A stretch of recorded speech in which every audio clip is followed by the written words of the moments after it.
இன்னும் குறையா சொல்லலை. நம்ம ரீஸ்ட்ரக்சர் பண்ணக்கூடிய இடத்துல இருக்கிறோம். நம்மளுடைய ஒலிம்பியன்ஸ் வந்து ஒலிம்பிக்கில் பார்ட்டிசிபேட் பண்ணியிருப்பாங்க, ஆனால் அவங்களால மெடல் வாங்க முடியாத சுச்சுவேஷன் இருப்பாங்க. பிகாஸ் ஆஃப் ஸ்போர்ட்ஸுங்கிறது science and technology. It's not only the hard work. Science and டெக்னாலஜிக்கு ஈக்குவலாக இன்வெஸ்ட் பண்ணணும். ஒரு இன்டர்நேஷனல் ஸ்டேடியம், ஒரு இன்டர்நேஷனல் ஸ்டாண்டர்ட் லெவல், ஒரு பிராக்டிஸ், ஒரு கிரவுண்ட் இங்கே கிடையாது.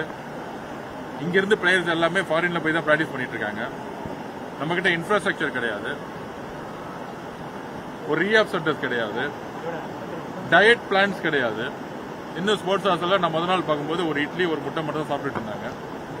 இன்னைக்கு தான் 12 crores வந்து உடனடியாக சிஎம் நாலேஜ் கொண்டு போய் சிஎம் உடனே அப்ரூவ் பண்ணி 12 crores வித்தின் 20 days அப்ரூவ் பண்ணியிருக்கோம். கிட்டு கிடையாது, ஷூஸ் கிடையாது.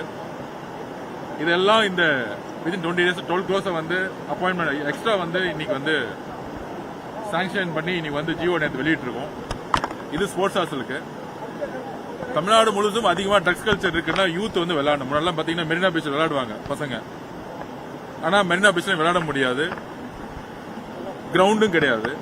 சிஎம் என்ன சொன்னாருன்னா, எங்கெங்கெல்லாம் எந்தெந்த டிபார்ட்மெண்ட்லாம் வேக்கண்டா கிரவுண்ட்ஸ் இருக்கோ, காலி இடங்கள் இருக்கோ, உடனடியாக எஸ்டிஐடியை வந்து எம்ஓவி பண்ண சொல்லியிருக்காரு. இது வரைக்கும் 2-3 கிரவுண்ட்ஸை எஸ்டிஐடி கார்பரேஷன்ல வந்து பேசி எம்ஓவி போட்டிருக்கோம். எங்கெல்லாம் கிரவுண்ட் இருக்கோ அங்கெல்லாம் வந்து கிளீன் பண்ணி ஃபெட்லைட் போட்டு எல்லா இடத்துலயுமே எல்லா இளைஞர்களை விளையாடுறதுக்கான ரிவ்யூ மீட்டிங்ல சொல்லிட்டாரு. எல்லா டிபார்ட்மெண்ட் இருக்க வேக்கண்ட் லேண்ட்ஸை வந்து எஸ்டிஐடி கொடுத்துட்டு இருக்காங்க. சென்னை மட்டும் இருக்க தமிழ்நாடு கூட அனைத்து கார்பரேஷன் கூட சிட்டியில் கூட எல்லா லேண்டையுமே இன்னைக்கு எம்ஓவி வந்து எஸ்டிஐடி ஃபைல் பண்ணிட்டு இருக்காங்க. இது வந்து பொதுமக்களும் சரி இளைஞர்களும் அதிகமாக விளையாடுறதுக்காக, ட்ரக்ஸ் விட்டு வெளியே வரதுக்காக. ஒலிம்பிக்கான விஷயம் பாத்தீங்கன்னா 8 yearsல இருந்து ஆரம்பிக்கும். நம்மளுடைய ஸ்போர்ட்ஸ் ஹாஸ்டலுடைய அப்கிரேட் வந்து ஒலிம்பிக் மெடலை உருவாக்குறதுக்கான ஒரு ஸ்போர்ட்ஸ் ஹாஸ்டல் நம்ம வந்து இன்னும் கிரியேட் பண்ணல. அவங்களுக்கான தங்கக்கூடிய இடங்களா இருக்கட்டும், ஃபுட்டா இருக்கட்டும், பிராக்டிஸ் பண்றக்கூடிய முறையா இருக்கட்டும், இங்க இருக்க கோச்சஸ் எல்லாம் வந்து அப்டேட் பண்ணவே இல்லை. ஒலிம்பிக்கான மெத்தட்ஸ்ங்கிறது டோட்டலா வேற. ஸோ எல்லா கேமுக்கும் ஃபாரின் கோச்சஸை வந்து பெஸ்ட் எக்ஸ்பர்ட்ஸ் கோச்சஸ் அப்பாயின்மெண்ட் பண்ணி இங்க இருக்கக்கூடிய தமிழ்நாட்டில் இருக்கக்கூடிய பெஸ்ட் கோச்சஸை ஒரு 5-6 பேர் அந்தந்த அசோசியேஷனோட சேர்ந்து ஒரு நெக்ஸ்ட் 5 to 6 years வந்து லேர்னிங் மெத்தட் லேர்னிங் பண்ணணும். எப்படி பிசிசிஐல கிரிக்கெட் வந்து ஃபாரின் கோச்சஸை கொண்டு வந்து இங்க இருக்கக்கூடிய இந்தியன் கோச்சஸை ட்ரைனிங் கொடுத்து அப்கிரேட் பண்ணாங்களோ, அதனால தான் கிரிக்கெட் வந்து இன்னைக்கு நம்பர் 1 இருக்கு. அது மாதிரி எல்லா கேம்லயும் அந்தந்த அசோசியேஷன் பிரசிடென்ட் செக்ரட்டரினால பண்ண முடியாது. பிகாஸ் ஆஃப் பினான்சியலா அவங்க வந்து ரொம்ப கஷ்டப்பட்டு இருப்பாங்க. ஸோ இதெல்லாம் வந்து இந்த ரீஸ்ட்ரக்சர்லாம் பண்ணாம 34 அசோசியேஷன்ல 15 அசோசியேஷன் வந்து கோர்ட்ல சண்டை போட்டு இருக்காங்க. கிட்டத்தட்ட 2-3 வருஷமா பாத்தீங்கன்னா, இப்போ வாலிபால்லாம் பாத்தீங்கன்னா 5-6 வருஷமா ஃபார்ம் ஏ, ஃபார்ம் 1, ஃபார்ம் 2, ஃபார்ம் 3 பசங்களுக்கு கிடைக்கிறது இல்லை. ஸோ கோர்ட்ல சண்டை போட்டு பசங்களுக்கு பிளேயர்ஸுக்கு எந்த விதமான பெனிஃபிட் இல்லாம இருக்கும். அதோட புதுசா ஒரு கலாச்சாரம் உருவாயிருக்கு. நிறைய கேம்ஸை வந்து நிறைய அசோசியேஷன் சொல்லிட்டு இன்ட்ரோடியூஸ் பண்றாங்க. For example Olympic games, Asian games, national games வந்து நம்ம டிஃபரெண்ட் பண்ணி எஸ்டிஐடியில் வந்து நம்ம வந்து சொல்லியிருக்கோம். ஆனால் நிறைய இடத்துல பார்த்தீங்கன்னா கராத்தாவே ஒரு 10 மெத்தட்ஸ் இருக்கும்.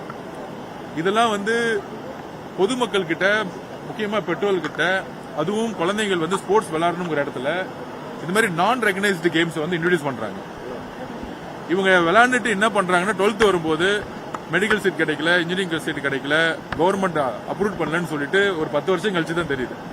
இது மாதிரி ஸ்போர்ட்ஸ் இண்டஸ்ட்ரியில சில அசோசியேஷன் குரூப்ஸுகள் பணத்துக்காக, மக்கள்கிட்ட பணத்தை கலெக்ஷன் பண்றதுக்காக நிறைய போலிகளா சில விளையாட்டு பேர்களை சொல்லிட்டு கிட்டத்தட்ட ஒரு 30-40 அசோசியேஷன்ஸ் இந்த மாதிரி நிறைய கேம் இன்ட்ரோடியூஸ் பண்ணிருக்காங்க. இதெல்லாம் கடுமையான சட்டங்களை கொண்டு வந்து ரீஸ்ட்ரக்சர் பண்ண போறோம்.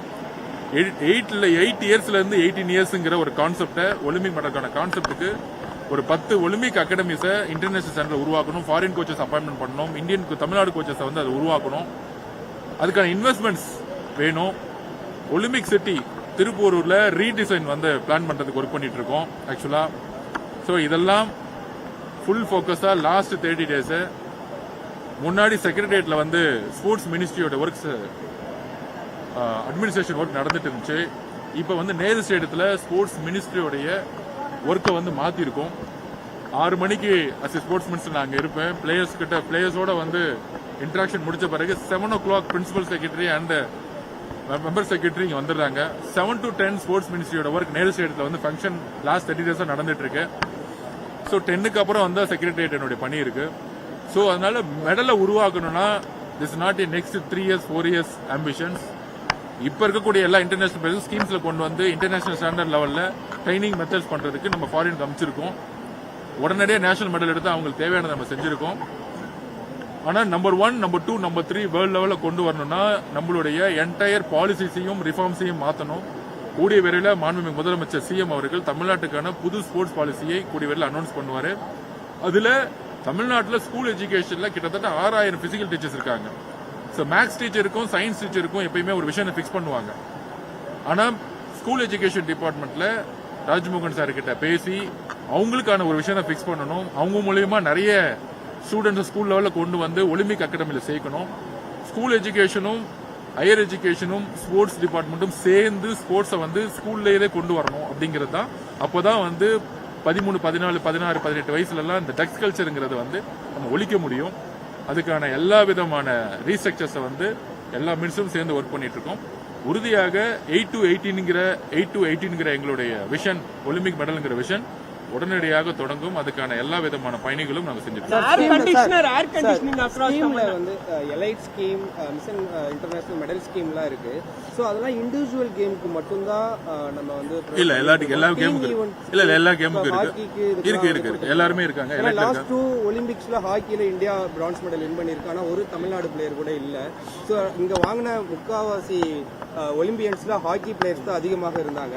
ஸோ இந்த நெக்ஸ்ட் வரக்கூடிய ஒலிம்பிக்ல ஹாக்கி பிளேயர்ஸ்லயோ இல்ல வேற ஏதாவது ஈவெண்ட்ஸ்லயோ நம்ம பிளேயர்ஸ் போய் மெடல் வின் பண்றதுக்கான அந்த ஸ்கீம்ஸ்ல ஆட் பண்ண முடியுமா? இல்ல அதுதான் நம்ம வந்து சொன்னோம். தமிழ்நாடு ஒலிம்பிக் அசோசியேஷன் போது ஒரு ஆபீஸ் கூட கிடையாது.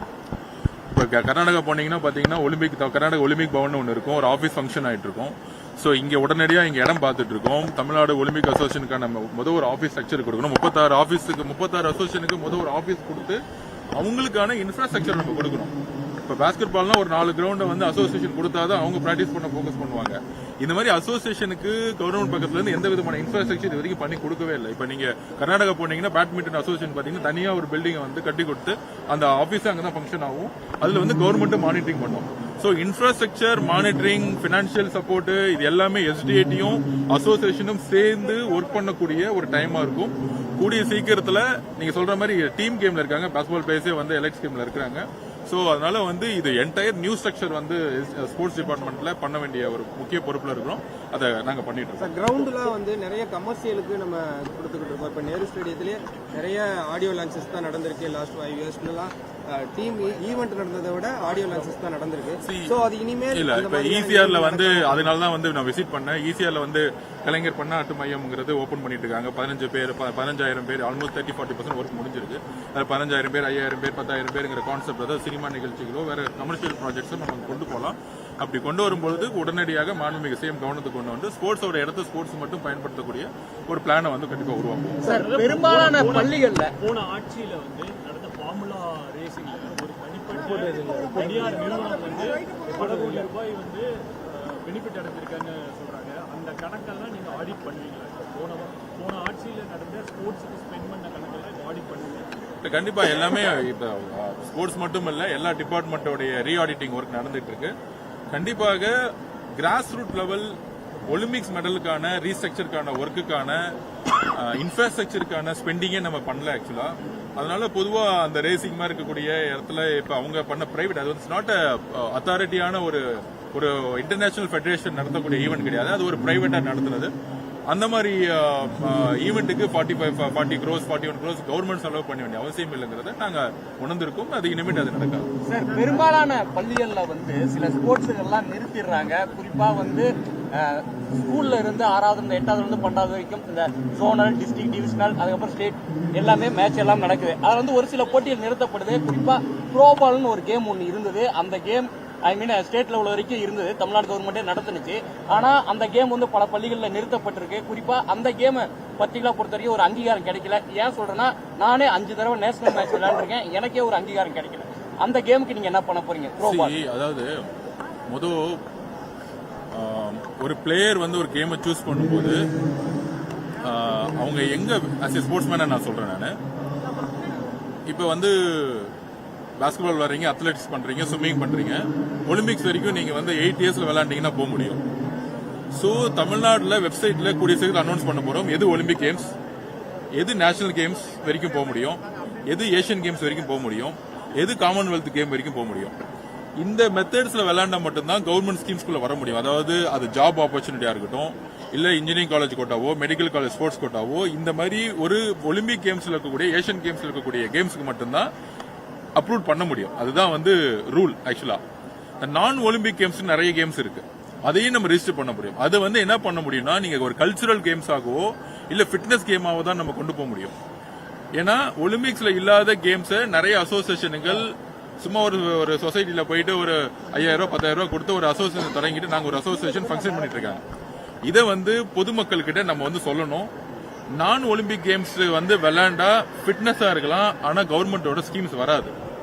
சோ கவர்மெண்ட்ஸ் வரையறதுக்கூடிய ஸ்கீம்ஸ்ல இருக்கக்கூடிய ஒலிம்பிக்ஸ் கேம் தான் ஃபர்ஸ்ட் இருக்கும் எப்பயுமே பாத்தீங்கன்னா. அதனாலதான் எஸ்டிஐடிங்கிறதுடைய, அதாவது அசோசியேஷனுடைய முக்கிய நோக்கம் இருக்குன்னா Olympics games, Olympic medal, Olympic அப்புறம் ஏஷியன் கேம், காமன்வெல்த் கேம், அந்த கேமை ஃபோக்கஸ் பண்ணுவோம். இப்ப நீங்க சொன்ன கேம்லாம் வந்து இன்னும் ஒலிம்பிக்ஸ்ல வந்து பெருசா ஃபோக்கஸ் பண்ண போல. அது மாதிரி நான் ஒலிம்பிக் கேம்ஸ் வந்து நம்ம கண்டிப்பா வந்து மக்கள்கிட்ட கொண்டு போவோம். பெனிஃபிட் எது வரைக்கும் இருக்குங்கிறதும் நம்ம வந்து வெப்சைட்ல கொண்டு வர சொல்லியிருக்கோம்.